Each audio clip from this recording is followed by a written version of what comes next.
Hey guys and girls, how's it going? My name is Lewis and welcome to my mod spotlight on Botania. Botania is a magic tech based mod developed by Vasky, and the main concept is to create magical flowers and devices utilising the power of the earth in the form of mana. Yes, and doesn't my world look very colourful and pretty with all of these Botania flowers that have generated? Oh yes. So let me jump into a super flat world and we will begin. So let's start with the basics. The first thing you're going to want to do is craft yourself one of these guys, the Lexica Botania. Craft that by adding pretty much any sapling and a book, and you'll get yourself the Lexica Botania. The Lexica Botania has all of the information, crafting recipes, and uses for pretty much everything in the mod. And if we have a look here and go to, say, basics, and we look at the Lexica Botania, we can go across and it gives all the information that you need. Sometimes when you're looking in this crafting book as well, if you find any of the pictures, look at the little bit underneath, because if you're a bit of an anime or a gaming fan like I am, you might be happily surprised. Another cool thing that we can do with the Lexica Botania is we can add it into an anvil and we can change the name of it. So we could call it My Botania. We can take that one out and we can see the front cover is now changed to My Botania, and so has the title at the top. If we go back, there we go, My Botania. Oh yes. Cool. So you may have noticed in the beginning clip I had all of these cool looking flowers around me. All of these flowers have their own look and they all have their own colour. There's 16 in total for 16 different dyes, and with these guys we can take them. So if I grab myself a mystical cyan flower and place it in a crafting table, we'll get ourselves mystical cyan petals. The flowers themselves don't really do too much. The only thing that you can really do with the flowers is if you take one of the flowers and add glowstone to it, you'll get yourself a glimmering white flower, or a glimmering of the equivalent flower that you place in there. And these guys give off a little bit of light. So if we set it to nighttime, you'll see that they're lighting the area up, which is kind of cool. So let's go back to the regular. Now, one thing that we can do with these petals that we make is we can craft dyes. So if we made ourselves a pestle and mortar, which is done with a stick, a bowl, and a plank, and we add that into a crafting grid with one of the petal types that we have, we'll be given a floral cyan powder. And obviously that goes the same for all the different of the flower types. These guys are just regular dyes, like the Minecraft one, so if we have a look at the uses, we can use these to make pretty much anything you would do in Minecraft. Pretty handy. So let's move on. So once we've got our petals, and we've gone around and collected all of the different types, because you're going to want to get a fairly decent amount of them, the first thing you're going to do is you're going to make yourself a petal apothecary. The petal apothecary is made like this. So we use cobblestone, we use slabs, and any of the 16 different types of petals to make yourself a petal apothecary. This guy will then need to be filled with water, like that, from a bucket. And we can go and add petals into it. We can also add runes into it, which we'll get onto later, and we'll use these to create other types of flowers. The first one you're going to want to really make is a pure daisy, which looks just like this. Obviously, this is one that you can't find around the world, so a lot of the different types of flora you're going to be using are going to be made in the petal apothecary. To make one of these pure daisies, we simply add 4 of the mystical white petals by just throwing them in, like that, and then we throw in some seeds. And we get ourselves a pure daisy. The pure daisy, when placed down, looks just like this. And what it does is if we take any wood and we place that around, just like that, and we take some stone and place that around as well, and bear in mind, you haven't got to fill it up. You can just put one of each down if you fancy, or you can put all stone or all wood. It's completely up to you. Give it a minute or two, and you're going to be giving yourself some of this stuff. Some living rock and some living wood. The living rock and the living wood are basically the main items that you're going to need to craft most of the stuff in Botania. Another cool thing to note as well before we move on is that with the Lexica Botania, if you hover over anything that is a botanical based item from the mod itself, you'll see that it says shift right click to read more. So if we go over some of the mystical petals or any of the mystical flowers like such, and we shift and right click, it'll actually take us to the section in the book that covers what we're looking at. That goes for pretty much most of the things. So glimmering flowers, shift right click. And if we went over to, say, the petal apothecary, we can do the same on that, and it will take us to a section that tells us about the petal apothecary. You can also see that our stuff has just changed into its living counterpart. There we go, so that's pretty much the basics, so let's move on. Alright, so now that we've got the basics under our belt, we're going to look at mana, distribution, and lenses. we've got the living rock, and we've got our living wood, and we've got our petals. So before we can start sending and generating mana, we're going to need a couple of objects. The first one is going to be the mana spreader, which looks just like this, and there is also the redstone mana spreader that's the same but operates off of a redstone signal. Then we're going to need a mana pool, which is a means of storing our mana that we gather. The mana pools can also be coloured with all the different types of dyes. So if I got myself a floral orange powder and threw that inside there, it's going to change the colour. We can change it back like such, and we can do that with all the different pools, so you can customise them to however you like. Now the first type of generating flora that we're going to make are two different types. So these are the cheapest of the types. We have the day bloom, which is this guy here, and we have the nightshade, which looks just like this. And how the day bloom creates mana, which is the power type we're going to be using, is as it's sun above it, so as it's sunlight, it's going to go ahead and it's going to generate mana, hence give the name day bloom. The nightshade is going to do exactly the same, except it's going to generate mana during the night, and that gives it the name the nightshade. Cool beans. So now that we've got a generating power, we've got a mana spreader, and we've got a mana pool, we can make our first kind of mana-y system type thing. So we've got our day bloom sat here, and we've got our mana spreader like that, and we've got ourselves a mana pool. Now you're probably thinking, well, I have no indication of knowing whether this is making mana, how much mana it's got. I can't see where this is aiming. I don't know what it's going to do. Well, this is where we're going to need ourselves our wand of the forest. This is going to be our tool to be able to gather more information from all of the bits that we make. So the wand of the forest is created with living wood twigs, which are living wood like this, the bits that we made earlier, and two of the different types of mystical petals. You can use you can mix and match them. So if you want a white one, you'd use two white ones like such, or if you want a white and orange, you can use white and orange, and so forth with all the different variations. Mine's got two little blue ones on it. Now that if we go over our flowers, we're going to see that it's actually telling us something. So the day bloom currently has a little bar under it that's full with yellow. If we was to go ahead and remove the day bloom and put down a brand new one, it's going to say unknown status. So we need to right click, and it's going to show the bar that's slowly starting to fill up. So every time we right click, it's going to read the information from the day bloom. We see that it's slowly starting to fill up with mana. So all of our generating flora have a kind of internal buffer of mana. Now to be able to send this mana and use this mana, we'll use a mana spreader. So if we put a generating flower next to a mana spreader, or a mana spreader next to a generating flora, the day bloom, you can see the day bloom is indicating that it's connected to the mana spreader with the kind of coloured lines around the mana spreader. Cool beans.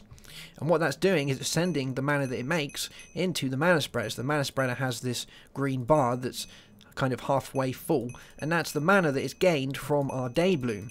Now one thing to note with the day blooms and the nightshades, if we have a look in our Lexicon Botania, so let's shift right click on our day bloom here, this is kind of fairly interesting and important, is an interesting thing to take in note is that these flowers tend to compete amongst themselves for what sunlight hits an area. Thus having any others adjacent to it on any of the four cardinal directions will result in diminishing returns of mana production. This goes the same for the nightshade.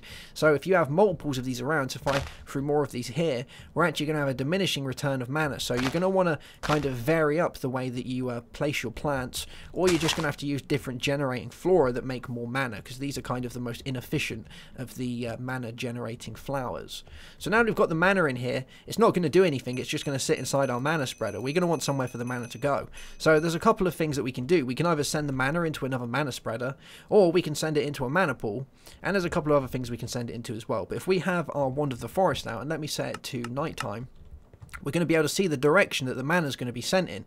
So this green line that's coming out of here is the direction the mana is going to go in when it actually sends the mana. And this little ball here, this little shiny ball here, is the point in which the mana is going to start diminishing. So from here to here, we're basically going to get a kind of, we're going to kind of break even on the amount of mana that we send. But from here onwards, we're actually going to be losing mana. So you want to try and make sure that the point in which the mana is sent to the point in which the mana is received is within this area. Otherwise, you're going to start losing more mana than you're gaining. Now that we've got that, and we know that we have the mana in our spreader, and we know which direction it's going to go in, we can place down a mana pool. So if we place a mana pool down, we can see that it's now firing mana blasts like this. The mana is coming out of our mana spreader, so you can see that it's gone down. And the mana has been sent into our mana pool, and the mana pool now, if I put down a normal one, you can see that has the blue kind of liquid in it, that's the mana. and that means that it's doing its job. Another thing that we can do as well is we don't have to have it going straight into a mana pool. We can have it going into another spreader, and then we can have that going into a pool. So we can have the mana come from here into this mana spreader and then into here. One thing to note though is when the mana is sent into another mana spreader, and it's kind of the same for most items that accept mana, there is a small mana loss. So you want to try and keep your mana systems, if you will, as simple and close together as you can, because sending mana over large distances, although this resets the point in which the mana starts losing the amount of potency that it has. You can see it goes from there to there, and we're within the point in which this little dot is. We're still actually going to be losing mana, so you want to try and get everything as compact as you possibly can. But there we go, so we've got our Wand of the Forest, and we've got our Daybloom and our Nightshade. The next thing we want to look at is orientation of our mana spreaders, so we don't have to have them going in the direction that we place them. So let me put it back to daytime. If I was to get rid of this and I place it in this direction, you can see that the mana is going to be coming out of this green dot. It's going to be coming along here like this. The same if I place it in this direction, it's now going to be coming in this direction like such. But what happens if we wanted it to go into this guy here, but we have it one high up? It doesn't look like it's going to be able to, but we actually can. So if we go behind it and we shift right click with our Wand of the Forest and we keep holding it down, we can move the mana spread and orientate it until it's facing the mana pool, and you can see that the mana pool is lit up, and that means that the mana, if there is any now, is going to go into the mana pool. So it's sending the mana that's inside the mana spreader into our mana pool. Pretty cool, right? From here forward, I'm going to be using these guys, which are basically creative mana pools just for demonstration purposes, so they never run out. But yeah, we can see the mana going into there. Another way of orientating your mana as well is if we so let's go ahead, and if we shift right click on our mana spreader and we look away, you can see the mana spreader is highlighted. Now, if we shift right click on where we want it to face, we can shift right click, say, onto this block of quartz. It's going to go and orientate itself so it's facing that. This isn't 100%, and sometimes it kind of derps out a little bit, but it gives you a decent way of moving your spreader without being stood right next to it. So if we wanted our mana to kind of come down here, we can click like this, and it's going to orientate itself to kind of face that direction. So we can see it's hitting this block here. So if I place down my spreader, it's going to start filling it up with mana. So that's two ways to orientate your mana spreader. Cool beans. Alright, so now that we've got our mana, we want to be able to do stuff with it. Well, the first thing really is going to be able to create yourself some more items, and these are going to be used in a lot of recipes from now onwards. The first thing will be mana steel, which is this guy, which is made by throwing iron inside inside some mana. Then we've got a mana pearl, which is exactly the same with an ender pearl, and then we have a mana diamond, which is by throwing in a mana diamond. Obviously, you need some mana in your pool to be able to make these guys. So if you have an empty pool, you're not going to be able to make them. So hence why you need generating flora to start yourself off. Another thing is with all of the petal types, so of the 16 different petals that we have, there is actually a mana infused petal. So if we take a white petal and we throw it in there, we'll be giving ourselves a white mana petal. And these are kind of, they're just more expensive versions of their petal self, and these will be used later on for more recipes. Another good way of being able to move around and get some efficiency out of your mana is with the use of these guys. So the mana distributor, basically how this guy works is we currently have mana coming down from this mana spreader into the top of the distributor. There is nowhere for the mana to go at the minute, so it's not firing the mana. But as soon as we start placing down the mana pools, you're going to see that it's going to distribute the mana evenly. Now it's starting to burst into the mana pools. Pretty cool, right? So we can have it sending it to 4 separate areas.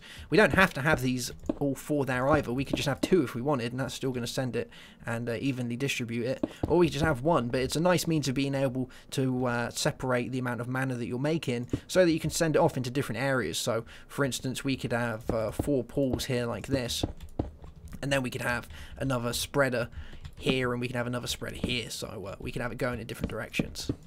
Pretty cool stuff. The next one is this guy, which is the mana detector, and how this works is as a mana burst goes through it, so obviously a mana still has to have somewhere to go to, so it's going to this mana pool, but as it fires through, every burst sets off a redstone signal. You can see that by our redstone lamp here lighting up every time a burst is sent through it. And the last one is the mana void, and this is basically a mana trash can. So every time a mana burst is sent into this guy, the mana is deleted, so it's a way of getting rid of any excess mana that you don't want. Cool stuff. Now, a handy little flower that you can make, which allows you to kind of monitor the amount of mana you're making and sending, is this guy, the mana star.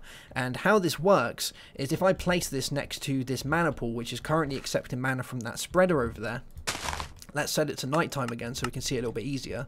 We're going to see the mana star has these blue particles coming off the top of it. And what that means is that we're actually making a profit. So we're gaining mana inside our mana pool. It's going to read the pool. It's going to say, are you getting mana, or are you sending mana, or are you losing mana? Well, at the minute, we're making mana. So we'll have these nice blue particles saying, yeah, you're doing it. It's good. Now, if we was to go ahead and remove this, so we don't have any mana going into our pool anymore, and we put down a mana spreader here, so the mana is now coming out of this pool and going into this one, well, we're losing mana from this pool, and the particles have changed to red. So it's a good way of seeing whether you're losing power from your system, or you know, just a good indication of doing stuff without having to run around with your Wander the Forest checking everything all of the time. There we go. Cool beans. Alright, let's move on from here. So you may have remembered me earlier saying that we need runes for some of the recipes that we make, especially when we make certain flowers in our petal apothecary. And there are many different types of runes. There's basically 3 tiers. So we have the tier 1, which are elements, so we have water, fire, earth and air. Tier 2 are the seasons, spring, summer, autumn, winter. And tier 3 are the 7 deadly sins, lust, gluttony, greed, sloth, wrath, envy and pride. And then we have the rune of mana, which is kind of on its own, and that's used for certain recipes as well. The tier 3 ones are more expensive than the tier 2, and the tier 2 are more expensive than the tier 1. And to make these runes, we need one of these guys, a runic altar. The runic altar needs mana being sent into it, so I have one of these unlimited pools here with a mana spreader going into it. And now we need to give it certain items to be able to make one of the runes. So I happen to know that the rune of water is made like this. So we need a mana steel ingot, we need a fishing rod, we need a sugar cane, and we need some bone meal. And what we do is we click on the runic altar, and it will place these items, and you'll see them kind of floating above it like that, doing their thing. And now if we click it with the Wand of the Forest, it's going to activate it, and you'll see that this will start bursting now and going into this guy, and we'll have this cool particle effect in the middle starting to shine up. Once this particle effect starts, it looks like lightning's going around. There we go, we can see the kind of lightning bits bolting off of it. That means that it's good to go, and what you do is you take a piece of living rock, you throw that on top of the runic altar, like so, and then you give it another click with your Wand of the Forest. Ba-bam, ba-bam. And we have ourselves a rune of water, and that's how you make all the different types of runes. Believe me, you're going to need a lot of them, so make sure you've got a load of flowers and many of your mana steel bits and bobs. Cool stuff. Alright, so let's move on sharpishly. So the next one is going to be the mana tablet and the mana mirror. So there's going to be points in which you're going to want to be able to move the mana around manually instead of using mana spreaders. There's also items that are going to need the user to have mana on themselves to be able to use those items. So this is where these two come into effect. So the mana tablet, how this guy works, and you may have noticed earlier that when I look over these guys, it says sparring power to items. And this is accepting power to items. So if we turn that around, sparing powers to items, accepting power to items. So this guy is sparring power to items. So if we place our mana tablet on top of it, what it's going to do is it's going to send the mana into our mana tablet. If we take the mana tablet off, you're going to see that it's now got a small amount of mana inside it, indicated by the little bar at the bottom. Cool beans. And that's basically going to keep sending mana into our mana tablet, and we can now obviously take this mana tablet around with us, and we've got mana inside our tablet. If we set this to accepting power from items like such, and we place our mana tablet on top like this, so let's get rid of this guy to start with, and we'll place a fresh one down. Let's set this guy to accepting power from items, and we throw our mana tablet on top. It's going to put the mana that we have in our tablet inside our mana pool, so it's a nice handy way of moving around mana in case you haven't got loads of spreaders everywhere. It does the trick just like that. So that's the mana tablet, and like I say, there are items that we'll go into later that are going to require the user to have mana on them in the form of the mana tablet.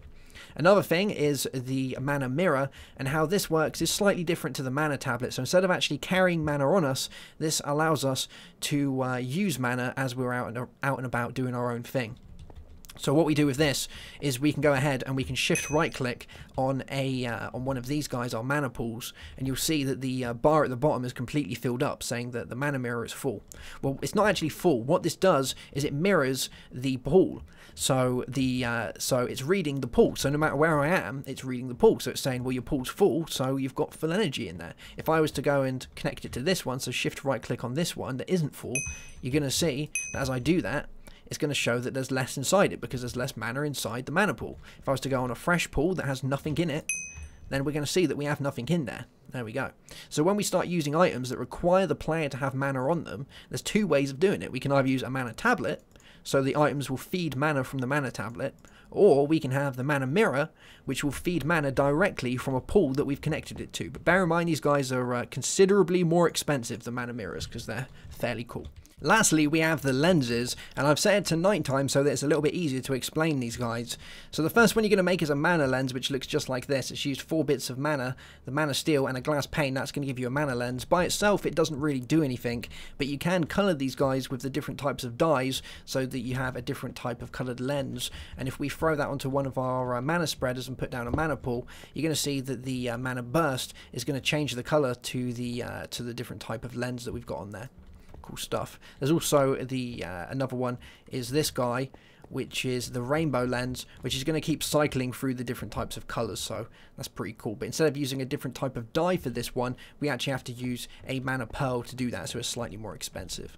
The main thing with the lenses are the functional lenses. So there's loads of different types of functional lenses, but I'm going to show you a couple of them now. So we've got the efficiency, the bore, and the bounce lens. So if we come over here and have a little play with this, so let's remove this lens off of here, and we'll use the efficiency lens first. So if I go on my Wand of the Forest, you can see that both of these mana spreaders are pointing in the same direction, and they're both going to start losing mana at the exact same direction as well, indicated by this little shining blob here. But if we throw on a efficiency lens onto this one, you're going to see that it's going to start losing mana later down the line. And it also means that the mana that it does start losing is going to diminish slower than this one here. So it's a way of making sure that you don't lose as much mana as you're generally going to with that one. The next one is going to be the bore lens. So if we take this mana bore lens here and we place it onto our spreader, well, let's do this first. Let's get a block of quartz and we'll pop that on here and that there. Even though this is pointing in the direction of the mana spreader or the mana pool, it's not going to be able to send it because there's a block of quartz in the way. If we remove this, it's going to start sending the mana across because there's no longer a block of quartz there. But if I place this down and I put a mana lens of bore on there, it's now going to bore through any block that's in the way of where it's going to send its mana to. So anything that's placed there is now just going to get destroyed. Like that. Cool stuff. Alright, so let's get rid of that guy. The next one is going to be this one, which is the bounce lens, which is a personal favourite of mine. And how this one works is if we want the mana to, instead of destroy the block like the bore, but we want to bounce off the block, we would use this guy. So what we'll do is let's select this one, and we get it to point up at this block here. Like such. There we go. So you can see it's pointing up at this block. And now we place the bounce lens on it. It's going to bounce off this block and go into this mana pool above it. How awesome is that? Yes, very cool. And there's loads of others, so make sure you go and check them inside your Lexica Botania. There's another cool thing you can do with these guys as well, is if we grab ourselves a slime ball like this, and we take a... Let's grab ourselves an efficiency lens and a bore lens, and we add a slime ball in the middle, we'll actually make a composite lens, which is a mixture of both. So we'll have an efficiency and a bore lens just like that. How cool is that? Another thing that we can do with these as well is the functional lenses can still be coloured just like the regular lenses. So if I grab myself some yellow dye and we put that with an efficiency lens, we'll have a yellow efficiency lens. And again, if we do that with a slime ball and our bore lens, we will have a yellow composite mana lens with efficiency and bore. Obviously bear in mind it takes the visual image of the first one that's placed, and it will take the property of the second one that's placed. So if we turn them around like that, it's going to look like that. It's not going to have the yellow tint to it. So there we go. Alright, so there we go. We've gone over how to start generating our mana, how to store and send our mana, ways of using the mana so that we can create a more intricate system, ways of telling, ways of crafting runes, and ways of storing mana and moving it around on your person, as well as different type of lenses to increase the efficiency of your mana spreaders. Let's move on. We're going to go have a look at some functional and some functional and different generating flora.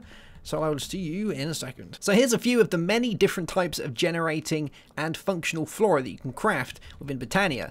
The first one I'm going to show you is the Hydrangea, and how this guy works is if you place it down next to water source blocks, it's going to go ahead and consume those water source blocks and generate it into mana. So you can see that's then going into our mana pool, and that's the Hydrangea. The next one is the Munchdew, and how this guy works is when placed down, if we put a sapling near it like such, and we grow it, it's going to go ahead and it's going to consume all of the leaf blocks on that tree. But there is a little catch. It isn't going to drop any saplings, so you're going to have to figure that one out for yourself. But that creates a fairly decent amount of mana, that guy does.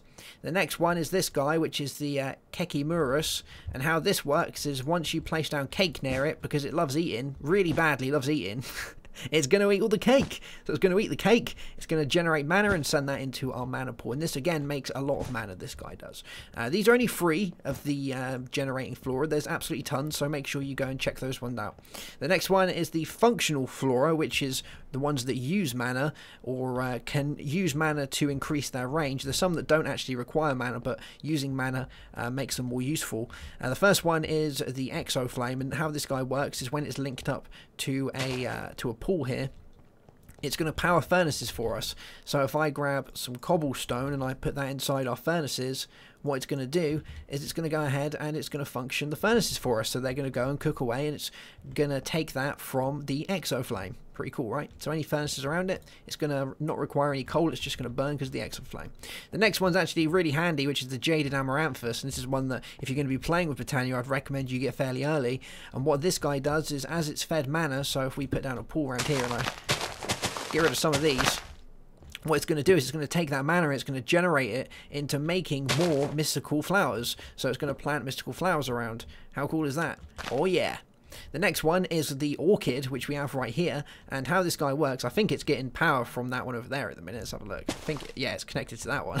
But how this one works is, as it's fed mana, it's going to take that mana and it's going to turn nearby stone blocks into ore blocks, hence the name, the Orchid. How cool is that? Now this does need a humongous amount of mana to work. Some of the flowers require more than others. Things like the Orchid and the Lunium, they require absolutely tons. But there is a good output from it because you get gold, you get all these things. There is, I think it's specified that it will make ore from the cheaper of the ores first, so it'll kind of it'll go for the cheaper ores, but there is also a chance that you'll get the more expensive ores, the gold, the diamonds and things as well. So there we go. Oh, we just got some diamonds. Oh yes. Alright, next up we've got enchanting, we have alchemy, and we have terrasteel, more of the late game objects of Botania.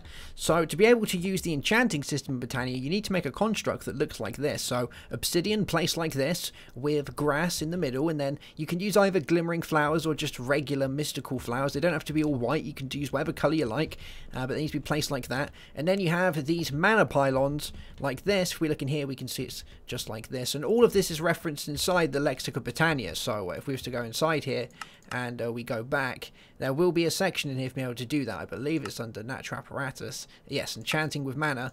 And if we go through here, it shows you the shape to make the obsidian, the pylons, and the piece of a lapis, the lapis block that needs to be in the middle. Now once you've got that right, you go over and click it with a wand of the forest, and you get this, the mana enchanter, like such.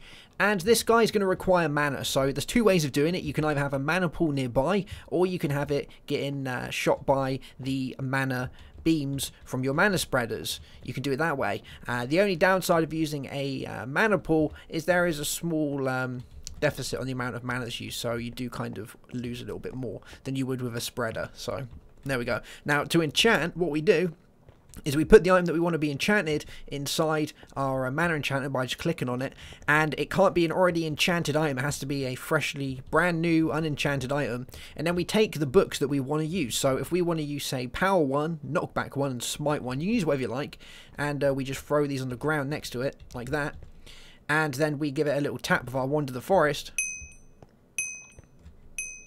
It's going to click a few times, and then we're going to see this awesome effect happening. So the ground here is going to light up. It's going to spin any second now. There we go. Once it's spun, it means you can go and pick your books back up. Yes, you can pick your books back up. And ba-bam, we have ourselves a diamond sword with power 1, knockback 1, and smite 1. How cool is that? So at the price of some mana, you are able to keep your books. So if you have some insanely good enchanted books that you want to keep your hands on, this is a really good way of doing it. But obviously bear in mind that higher the enchant, the more mana it's going to cost for it to be able to perform its enchantment. There we go. So that's the mana enchantment. The next one is the alchemy catalyst. It's this block here that you make, and by placing a one of these pools on top of it. Now there are a couple of recipes that when you place this down, like I showed making mana steel and the mana pearls, there are a couple of other recipes you can do as well, but they're very basic. When you place a alchemy catalyst underneath one of these, it opens up more recipes that you're available to do. So for instance, if I throw redstone on top, oh, not an enchanted book, redstone, we get ourselves some glowstone. And the same, if we throw that back, we get redstone. How cool is that? We can also throw things like rotten flesh on there, so let's chuck some rotten flesh on top of our alchemy catalyst. There we go. Bam, bam, bam. We get ourselves some leather, and all of these again are detailed inside the Lexica Botania. So if we hover over it and shift right click, it takes us to alchemizing with mana, and if we go across, it will show all the different recipes. So changing saplings around, changing stone bricks into chisel bricks, and vice versa, lily pads into vines, and all the way back. There we go. So the next one, which is kind of expensive, we're going to need a beacon for this. You can use any of the blocks, it really doesn't matter. But once you've got your beacon set up, this is going to allow us to make the metal that's the most expensive metal, really, in Botania at the minute. And it allows you to make some of the most expensive tools as well. So if we grab ourselves one of the 3 different mana items that we made from our pool, so our mana steel, our mana pearl, and our mana diamond, and we go up here and we chuck them on top of this, so 1, 2, and 3, it's going to make this cool effect. You can see it going all blue and shiny. It's going to use a bunch of mana from a mana pool. It needs actually around about half the amount of mana from a mana pool, so you need a load in there, and it's going to do that if we give it a second or two. It needs a fairly decent amount as well, so yeah, that's it's most definitely a thing. Let's try replacing this, because it might have derped from the first time that I did it. Let's grab these guys again. There we go. So we want you, you, and you. Oh, there we go. Now it's doing a little bit better, so it's starting to shine. It's starting to spin around. And bam, we have Terra Steel. This stuff is extremely expensive, but gives you, like I say, some of the best tools and items that you can make in Botania. So there we go. We have enchanting, we have alchemizing, and we have how to make Terra Steel ingots. So now let's go and look at some of the items that we can use these Terra Steel, Mana Steel ingots on that I've been showing you for the last half an hour. Alright, so before we finish up, we have a few more bits to go through. We need to look at natural apparatus and mystical instruments. And most of these are items that can be made with loads of the parts that you create during Botania. So all of the Mana Steel ingots, the Terra Steel and such, these are all the items that are made from those, which we haven't gone into yet. So there is the Mana Steel armor, which comes in all of the variations like such, and the Mana Steel tools. They all have a general durability of around the iron level, but they are more enchantable. And one thing with these guys, if you remember me saying earlier, why do we need a mana tablet? So that we can feed items within our inventory. Well, that's why we have a mana tablet. So these guys here, the chest plates and all the others, when they take damage, instead of them running out of durability, they actually take mana from your mana tablet, and that will go ahead and make them so that they don't break. How cool is that? And that goes the same for the tools. So instead of having to worry about iron tools that always breaking, you make some of these and make sure you have some mana in your tablet and you're all good. Or you can have one of the magic mirrors and make sure that's linked to a mana pool that has a decent amount of mana in it, and you're all set. Then there is the Terra Steel equivalent, which are far more expensive. So if I grab a load of these, and I'll show you what I mean. If I go into regular and throw these on, these have durability of around diamond protection, but you can see that it gives me pretty much a whole nother life. Look down the bottom, I've got a whole new set of hearts. How cool is that? That's awesome. And again, they will take durability damage from our mana tablet instead of actually taking any damage themselves. You can see here it says +6 max health, +5 max health, +4 max health. How cool is that? Then we have the Terrashatterer, this guy here. If I can, oh, he doesn't want to come out. There we go.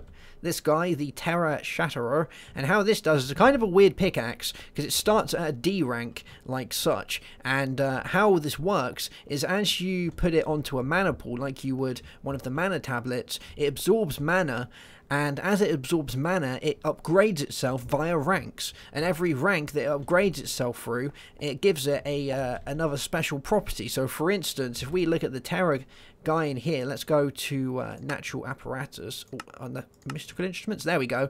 Terrashatterer. The Terrashatterer is a tool that can amass insane quantities of mana on itself due to the amount of Terra Steel required for its creation. The tool functions very much like a mana tablet, by which it can amass mana by being tossed into a mana pool. It can't give the mana back though, so it doesn't function as a storage method. There we go. So the amount of mana stored on the tool defines its rank. So ranks go as follows: D, C, B, A, S, double S, D being the default rank. The amount of mana required to advance from rank to rank increases as the rank does. To advance from D to C, for example, it requires just a few seconds of exposition to a mana pool. To advance from rank C to B, a full mana pool is required, and the cost increases by tenfold per rank from there on in all the way to SS. The rank of the tool does not change its speed, but instead it increases the power of its active ability. So toggling the tool's ability can be done via right-clicking. And what this allows you to do is every ability or every level you go up allows you to do a different ability. So at C, it's a small column which can be dug. Rank B gets larger through, and obviously it gets larger through the ranks. I believe B is the square, and it goes up from there. So you could do some pretty cool things with this guy. So let's go and pop it back on there. What rank did we get from that? We went up to rank B. Oh, and we can do that and turn it on. Lovely jubbly. Cool. Next, so the next guy is this one, which is, let's go back into this, gives me the Terror Blade, and how this works is has a random chance that when you strike, it will basically shoot out a burst of mana, like that. How cool is that? Oh yes, and it's very strong and does a load of damage. That's what we like to see, but it's very expensive. Then we have this one, which is the Soul Scribe. The Soul Scribe is brilliant for killing Endermen. Basically can do them over in one hit, which is awesome. But the problem with it is it can't take mana from a tablet to be able to repair itself, so it only lasts a few shots. And that's pretty much it. So yeah, you don't get much out of it, but it's brilliant for hunting down Endermen. Then we have the Mana Blaster. This guy is one of my personal favourites. What you can do with this is it will fire mana like that, and it will fire bursts of mana from your mana tablet. There we go. And these can also be upgraded with the use of the lenses. So remember earlier me talking about lenses, well, we can use that for these. So we could go ahead and add on the, let's put on a good one, let's put on the bore lens. So we can attach that with a bore lens, and bam, we have a mana blaster with bore. So now we've got a mana blaster that damages stuff. Amazing. We've got one that we can go mining with, a mining laser. How good is that? Oh yes. So we can do that, and we can add all the different upgrades to our Mana Blaster. Perfect. Next up, we have these two, which are basically upgrades to our Mana Tablet. So you have the Band of Mana, and you have the Greater Band of Mana made with the Terra Steel. And how the Bands of Mana work is Botania is built around using Baubles. So if you don't know what Baubles is, it's an additional mod, an API, which gives you a separate inventory, which you need to download as well if you're going to play Botania.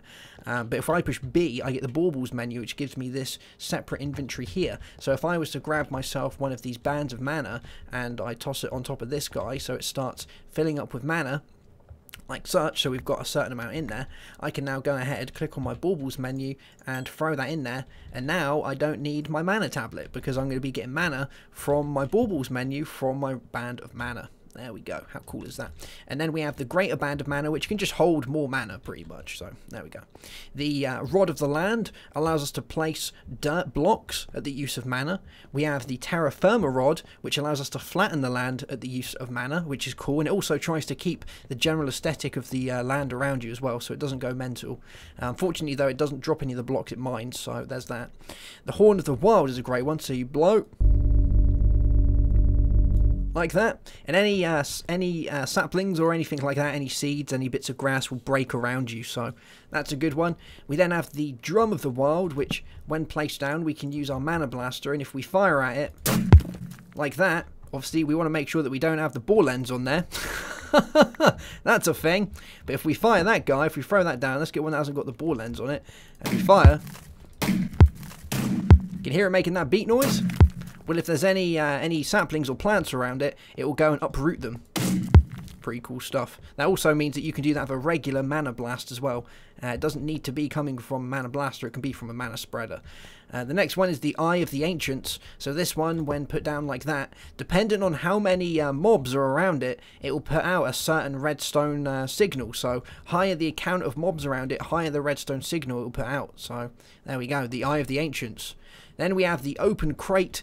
So this guy is pretty cool. So anything that's passed through it or pumped into it, so if you're using any pipes or anything like that, are actually going to drop out the bottom of it. So hence the word, the open crate. So anything you put in there is just going to fall out. But it drops as a droppable item, which is kind of cool because there's not actually many things that do that.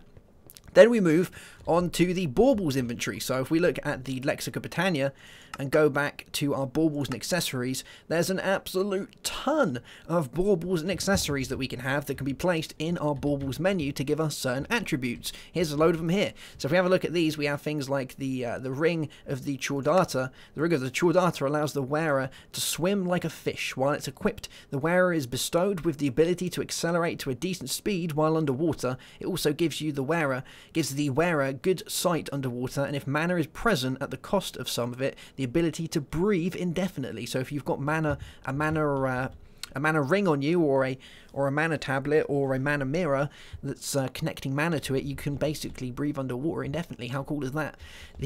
My favourite one out of all of them has to be this guy. So if we grab the Flugel Tiara and we pop this guy on, so let's go into my Baubles menu and pop this on. There we go, and get rid of this.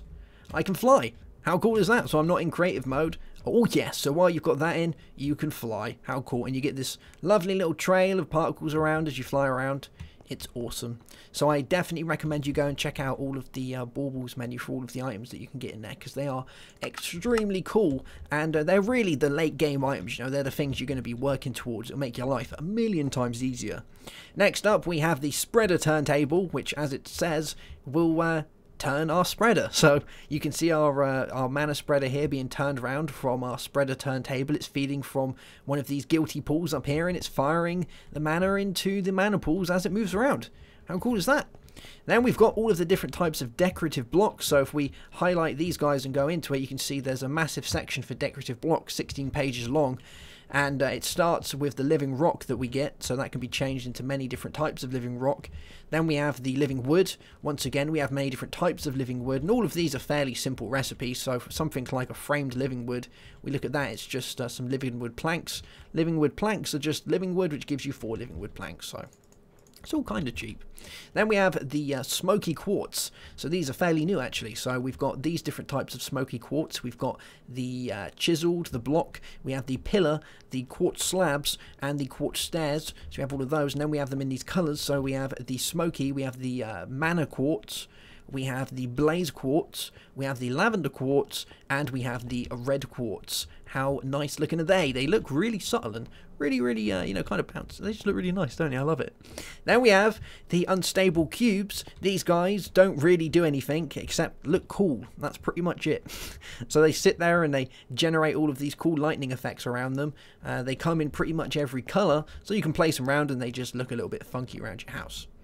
Then we have these guys, which are the white or the unstable beacons. So how these work, and I'm going to put it into nighttime for this because it looks a lot better when it's nighttime. There we go. If we turn this one on, so they're operated via a redstone signal. If you haven't got a redstone signal though, they'll just keep firing. But if we turn that on, it's going to blast up into the air like that. How cool is that? So we can turn that off and we can go orange if we like. Or we can turn that off and go... I like the red one. Let's go with red. I like red. There we go. Check that out. That is unbelievably cool. And to finish it off, we have flares. So flares come once again in every single colour you can expect. If we have a look in NEI here, you can see that we've got a flare gun for everything. And what we do is we aim up in the sky and we fire. There we go. How cool is that? And one thing I did notice when playing with this is if we actually go and turn these on, go and check this out. This looks amazing. Let's turn them all on at once. Here we go. And check that out. Isn't that cool? It looks so good. I love it. Alright guys. Well, that's going to be that for this episode, I think. Oh, and that's my backdrop. That looks amazing. There we go. That's going to be that for this mod spotlight looking at Botania. I hope you've enjoyed it. I'm going to put the download link for the mod and to go to the website in the description section. And if you actually want to support Vasky directly, I'll also put the link for Vasky's Patreon account in there as well. So if you want to be a good patron, then you can fly over to there as well. But thank you very much for watching. I hope you've learnt something, and I shall see you guys soon. Have yourself a great day, have a good one, and goodbye.